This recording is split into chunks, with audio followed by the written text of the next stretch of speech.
Donc vous êtes au domaine Chantal-Lescure, qui est un domaine familial, qui appartient aujourd'hui aux enfants de Chantal-Lescure, Thibaut et Émeric. Enfin, aux enfants, aux deux garçons, puisque Laure n'est pas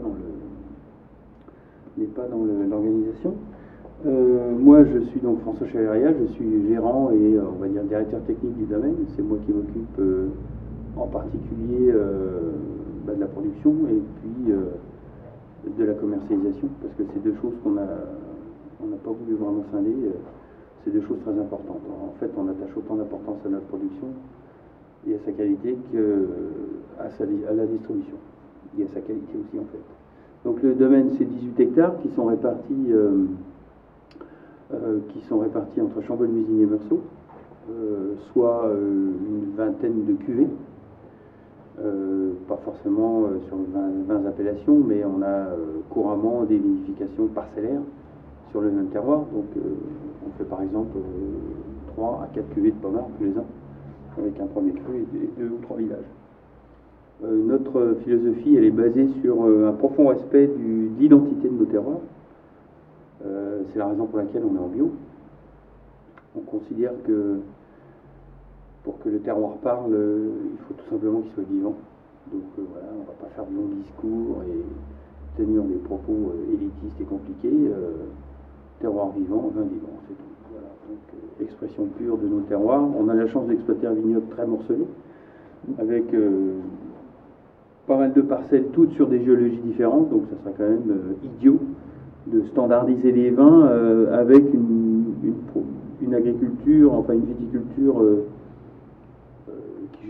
qui appauvrit les sols et qui les considère, qui les replace comme simple élément, comme simple support. Non, moi le sol, c'est bien plus compliqué que ça, c'est un des éléments fondateurs de nos vins, et c'est très important que ce sol soit vivant, afin que les racines de nos vignes s'y promènent le plus facilement possible et y trouvent toute l'énergie et toute l'identité de ces terroirs. Tout ça, c'est ensuite, en quelques mots, on pourrait dire sublimé par la vinification, c'est-à-dire qu'on transforme nos raisins vivants, riches et authentiques en vin à travers une vinification très peu interventionniste, très délicate, avec peu d'intervention, bien sûr, levure indigène, bien entendu. On considère que les levures, nous, sont partie intégrante de la définition de notre terroir.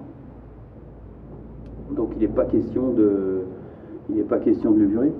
Une vinification très douce, on intervient très peu, c'est la fermentation qui décide, quoi. Tout ça dans un outil de vinification moderne et récent, on peut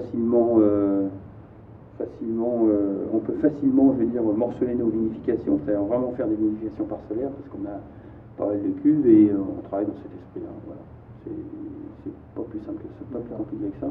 Un élevage long, 18 mois, dans des caves fraîches, avec une proportion de fûts neufs qui va varier, mais qui dépasse rarement 30%.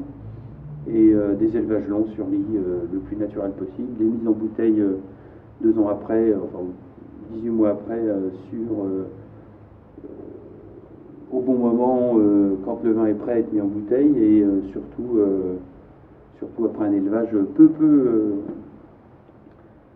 abusif, quoi, qui ne fatigue pas les vins, qui au contraire les réveille. Et voilà, pas de filtration, mise en bouteille, et ensuite une commercialisation au plus près du client, avec la meilleure réflexion quant à la disponibilité de ces vins, quand doivent-ils être servis, quand, à quel moment sont-ils prêts, voilà, tout ça. Et tout ça en accord avec nos partenaires dissolubles.